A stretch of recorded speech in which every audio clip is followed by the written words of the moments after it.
Donc, je vais accueillir Anne-Marie Vanel pour une présentation qui est implication des vétérinaires pour la sécurité sanitaire des aliments. Donc, Anne-Marie Vanel est membre titulaire de l'Académie vétérinaire. On se connaît depuis les bancs de cette école. Euh, Son CV est élogieux. Vous pourrez le retrouver dans nos documents. Elle est, avoir travaillé avec elle sur un certain nombre de dossiers. Elle est extrêmement précise et pertinente dans pour l'ensemble de ses travaux et propositions. Et donc, rapidement et sans perdre de temps, Anne-Marie, je te laisse la parole. Donc, dans cette troisième partie l'après-midi, enfin, de la journée qui est consacrée à la santé publique, nous allons maintenant évoquer la place déterminante que tient l'élevage dans la sécurité sanitaire de la chaîne d'alimentation. C'est bon, vous m'entendez bien?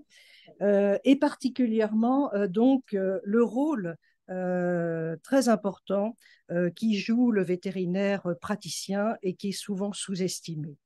Alors, ma présentation arrivera à peu près aux mêmes conclusions que la précédente, à savoir que nous nous tournons maintenant vers la médecine des populations, vers la médecine de prévention, vers la transdisciplinarité, vers les partenariats. C'est bien ce qui vient de vous être dit. Alors, la sécurité sanitaire des aliments doit être différenciée des zoonoses alimentaires. Je remets ça en perspective. Les zoonoses alimentaires sont les maladies ou infections qui se transmettent de l'animal à l'homme par voie alimentaire.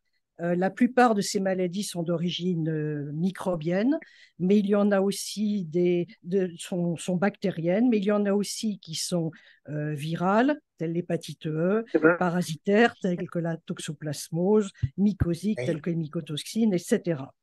Alors, la sécurité sanitaire des aliments est beaucoup plus large, puisqu'elle va inclure des contaminants chimiques, des contaminants physiques. Elle va concerner les denrées végétales comme les denrées animales, et elle va concerner tout type de contamination, contamination d'origine animale, d'origine humaine ou d'origine environnementale. S'agissant du rôle des vétérinaires praticiens, on ciblera aujourd'hui le sujet sur les zoonoses alimentaires. Alors, les agents zoonotiques les plus fréquemment transmis à l'homme par voie alimentaire appartiennent en Europe aux salmonelles, aux Escherichia coli producteurs de chigatoxines, aux listeria et aux campylobactères. Les espèces les plus fréquemment impliquées sont les volailles, les porcs et les bovins, via la viande, les œufs et le lait. Les chiffres sont de 10% à un tiers de la population en Europe qui chaque année est victime d'une infection alimentaire. Ce chiffre étant considérablement sous-estimé puisque ne sont pas recensées les maladies non déclarées, les cas de maladies alimentaires qui ne font pas l'objet de foyers, etc. Revenons quelques années en arrière à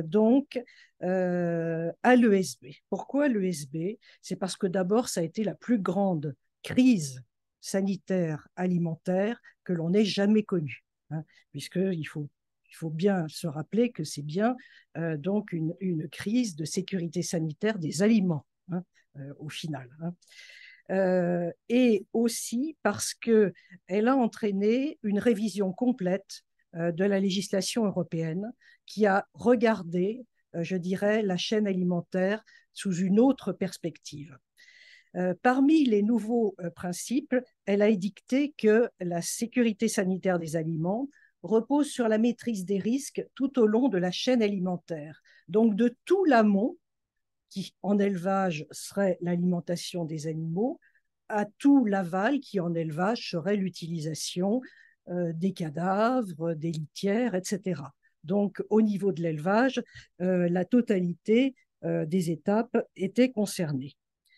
Le deuxième principe qui est assez novateur et qui encore pose des problèmes, c'est que la législation européenne dispose que l'éleveur est un exploitant du secteur alimentaire, pas du secteur agricole, du secteur alimentaire. C'est-à-dire qu'il est responsable de l'innocuité des produits qu'il va mettre en commercialisation et qui vont servir à faire des aliments. Cette responsabilité est encore mal interprétée, mal reçue par certains éleveurs qui se perçoivent plus comme des producteurs de produits agricoles que comme des producteurs d'aliments. Les vétérinaires praticiens, comment vont-ils accompagner ces éleveurs et sont-ils à même de les accompagner pour cette évolution? Je voudrais qu'on revienne un peu en arrière, toujours l'histoire. C'est que depuis longtemps, les vétérinaires ont une place, les vétérinaires praticiens ont une place en sécurité sanitaire des aliments. Rappelons en effet que l'hygiène des denrées animales, ce qui précédait la sécurité sanitaire des aliments, on l'appelait comme ça, l'hygiène des denrées animales, donc remonte à la création des abattoirs publics et à l'obligation d'inspecter les viandes. Et qui est-ce qui inspectait les viandes? C'était les vétérinaires praticiens à l'époque, qui étaient des vétérinaires communaux. Ensuite, ils ont été, je dirais, embrigadés dans les grandes prophylaxies qui ont suivi dans les années, à partir des années 30 jusqu'aux années 60-70. Et là, on a bien vu que se faisait une synergie complète entre ce qui se passait en élevage, c'est-à-dire le dépistage, les patentes sanitaires, etc., et ce qui se passait à l'abattoir, c'est-à-dire la recherche des lésions vis-à-vis de maladies endémiques telles que la tuberculose ou la brucellose. La France a également gardé les vétérinaires praticiens très proches de la chaîne alimentaire en instaurant le mandat sanitaire qui faisait un pont entre les vétérinaires de l'administration, qui fait un pont entre les vétérinaires de l'administration et les vétérinaires praticiens, et en instaurant la visite sanitaire obligatoire qui donc vise à, je dirais, sécuriser l'hygiène, en particulier dans les élevages. Nous arrivons maintenant à un tournant. Les grandes endémies comme la tuberculose et brucellose ont disparu et nous sommes maintenant confrontés plus à une contamination de l'environnement par le portage sain et par, voire même des super excréteurs que sont les animaux.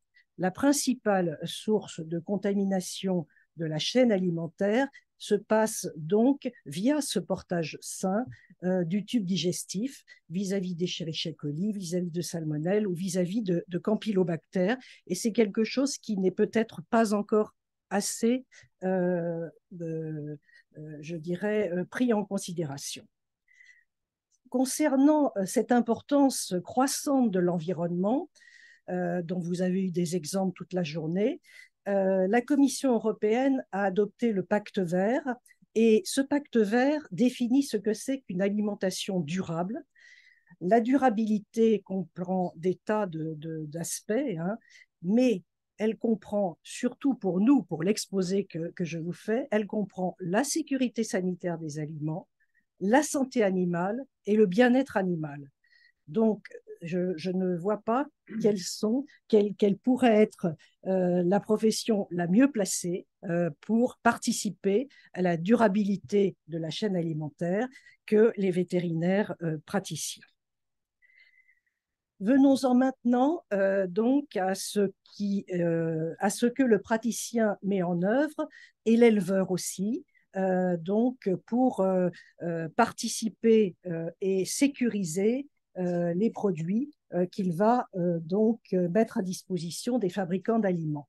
Ces référentiels sont divers, mais d'abord celui de l'Organisation mondiale de la santé animale, à tout seigneur, tout honneur, qui, donc, dans son code terrestre, va édicter toute une série de prescriptions qui doivent être respectées dans l'élevage par l'éleveur avec l'appui du vétérinaire praticien. Je vais vous citer d'ailleurs un passage du Code terrestre qui est très clair en ce domaine. Le support technique des services vétérinaires est important et les vétérinaires du secteur privé, tout comme le personnel de l'autorité vétérinaire, peuvent y contribuer. Par leur présence sur les exploitations agricoles et grâce à une collaboration adaptée avec les éleveurs, les vétérinaires jouent un rôle majeur en veillant à la détection précoce et à la surveillance et au traitement des maladies animales, et notamment des affections pouvant avoir une répercussion sur la santé publique, ainsi qu'à l'emploi prudent des médicaments vétérinaires. Je crois que tout est parfaitement résumé. La législation européenne est également un référentiel très important puisqu'il a édicté des nouvelles obligations pour l'éleveur, celle de respecter les bonnes pratiques d'hygiène, notamment chez les bovins et les porcs, et celle de nommer un référent en matière de biosécurité. Nous allons voir, pour exemple, quelles sont les normes de l'OMSA sur la prévention et la maîtrise des salmonelles dans les systèmes d'élevage de bovins par rapport à la biosécurité.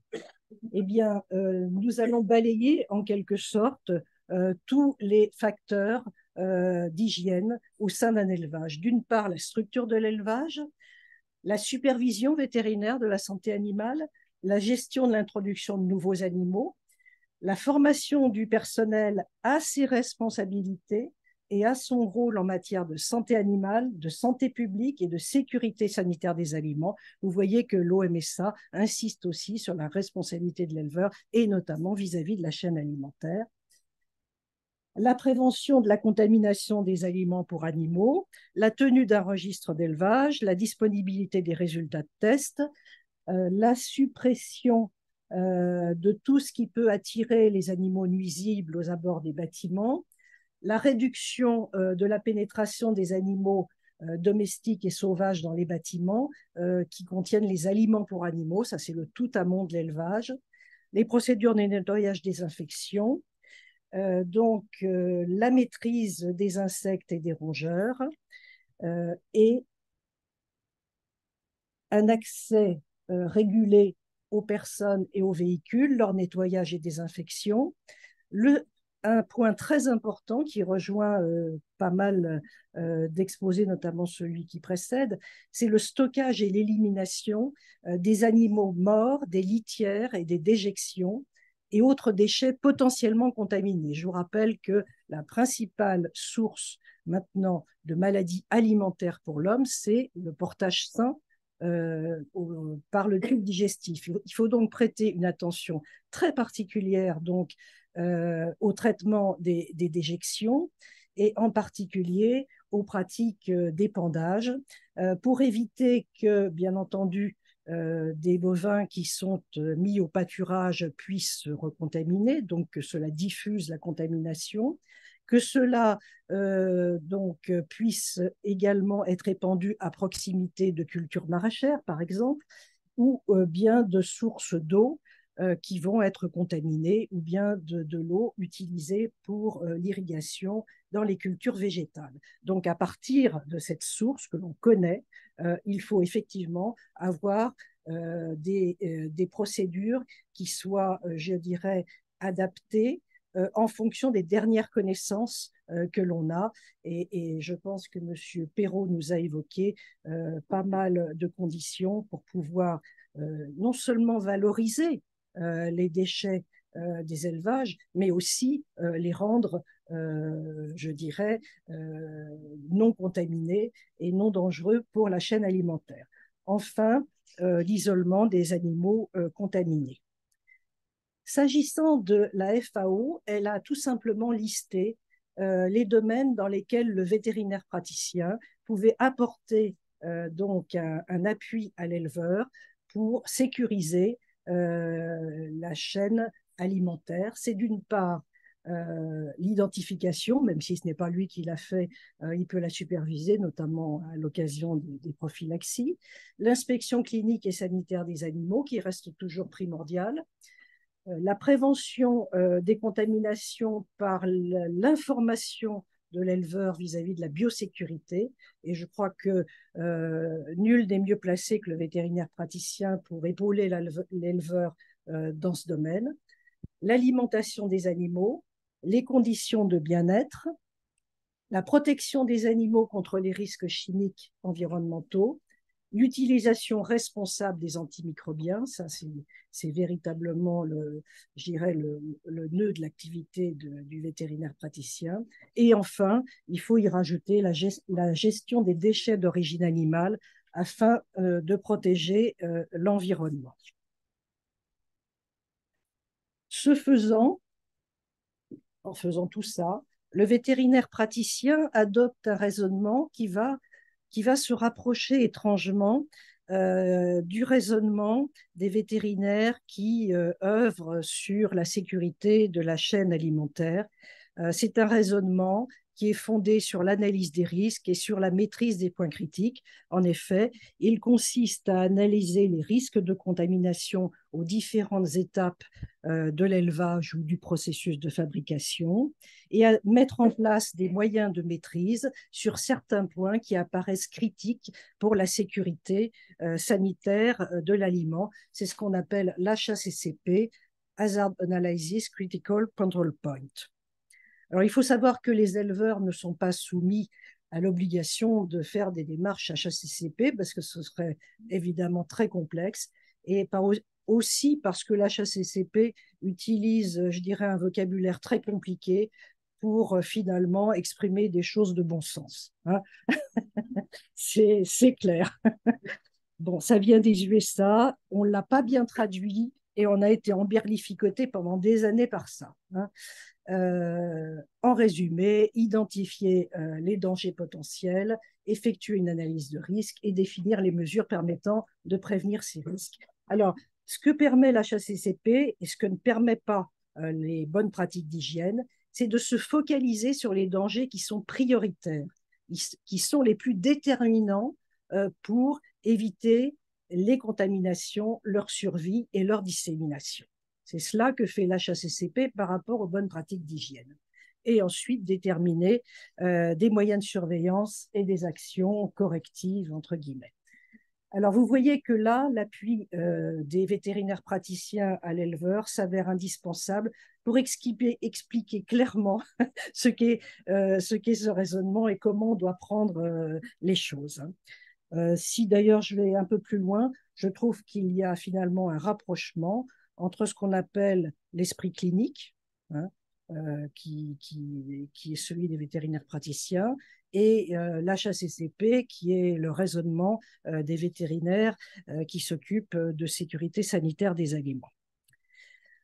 Je voulais vous montrer un exemple d'étude très simple, hein, qui a été faite dans des fermes excrétrices régulières d'Escherichia coli producteurs de chigatoxine par l'intermédiaire du lait.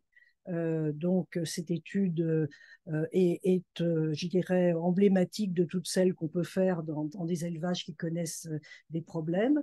Rappelons que l'Escherichia coli, producteur de chigatoxine, est véritablement un problème très sérieux, et dans le lait aussi, puisque dans les restaurants collectifs, il est interdit de servir des fromages au lait cru aux enfants de moins de 5 ans et fortement déconseillé aux personnes de moins de 15 ans, et que la maladie se traduit chez l'homme par des entérites hémorragiques et par des syndromes urémiques hémolytiques qui laissent des séquelles durant presque toute la vie parfois. Les prélèvements dans cette étude ont été faits sur toute la chaîne, les aliments des animaux, les abreuvoirs, le tube digestif, etc. etc.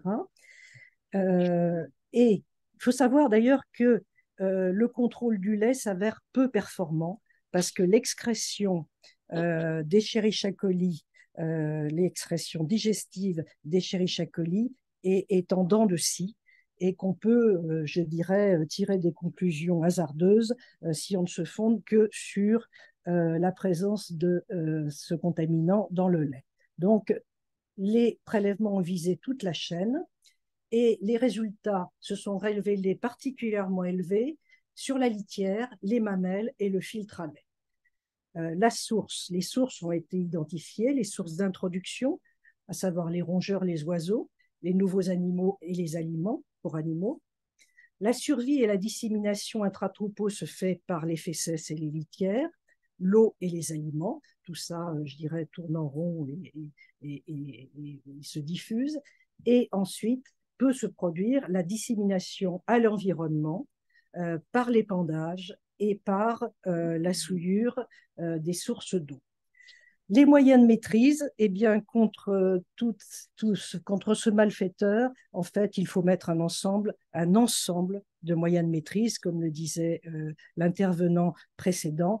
Ça n'est que par la mise en place, je dirais, d'un ensemble de mesures qui vont s'ajouter les unes aux autres, voire entrer en synergie, qu'on va arriver, je dirais, à lutter contre ces contaminations. À savoir la fréquence du curage, la surveillance très active des débuts de diarrhée, ça faut être très attentif parce que ça peut être le signe d'un début de portage, les nettoyages, les protections des aliments, la qualité de l'eau, l'hygiène de la traite, ça va sans dire, et l'épandage des effluents. Alors, il n'y a pas dans les élevages de points particuliers qui permettent d'éliminer tout risque.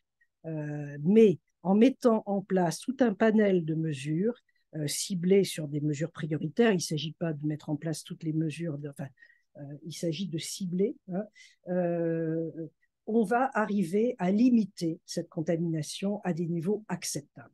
Hein, voilà. Je signale en plus que se développe actuellement pas mal de méthodes de lutte contre le microbisme en élevage, par exemple les vaccins, les bactériocides, les phages, les flores de compétition bactérienne, qui effectivement arrivent à changer le microbiote et à juguler les pathogènes. Alors, nous avons des actualités scientifiques qui viennent renforcer, je dirais, notre action de prévention au niveau de l'élevage. C'est l'essor des techniques génomiques, c'est-à-dire l'analyse de la totalité du génome, qui va nous permettre de rapprocher les foyers d'infection des sources qui en sont à l'origine. Hein, et on va ainsi mieux connaître les aliments vecteurs, les agents zoonotiques et donc les voies de transmission. On va ainsi tomber sur des animaux excréteurs, sur des souches qui sont émergentes, persistantes, etc. Par ailleurs, un chapitre important qui fait l'objet de beaucoup de recherches, c'est l'antibiorésistance. Et maintenant, les recherches se focalisent sur la persistance et les transferts de résistance au sein de l'environnement. C'est un compartiment qui jusqu'à présent avait été moins fouillé que l'humain et l'animal. Enfin, nous connaissons des progrès actuellement dans la mise en commun des systèmes de surveillance des maladies alimentaires, des systèmes de surveillance humains et des systèmes de surveillance alimentaire. Pour finir, nous arrivons à certaines conclusions qui viennent compléter la place de l'élevage en sécurité sanitaire des aliments, mais la sécurité sanitaire des aliments, ça n'est jamais qu'un prérequis qui est exigé de la part des consommateurs. Donc, les élevages doivent se conformer à cette demande sociale, en quelque sorte. Ces conclusions vont d'abord être que le rappel que l'élevage est un établissement de production alimentaire et non pas de production agricole. J'insiste là-dessus. Que l'enjeu majeur devient peu à peu le rôle de la contamination de l'environnement et l'utilisation des épandages et des rejets qui font l'objet de beaucoup de recherches actuellement. Les principales mesures de maîtrise restent de façon, je dirais, normale et logique. La formation et le conseil en bonne pratique d'hygiène, la surveillance clinique des animaux, l'analyse des risques, qui est de plus en plus mise en place au niveau des élevages, et le recours éventuel donc aux vaccins et flore antagonistes. La maîtrise du risque sanitaire tout au long de la chaîne alimentaire n'est possible que par un dialogue ininterrompu entre l'éleveur et le vétérinaire praticien, et aussi, je me permets de le rajouter, entre le vétérinaire praticien et le vétérinaire de l'administration. Nous conclurons donc que le vétérinaire le vétérinaire praticien tient une place incontournable dans la sécurité de la chaîne alimentaire, et ceci dès l'élevage. Merci.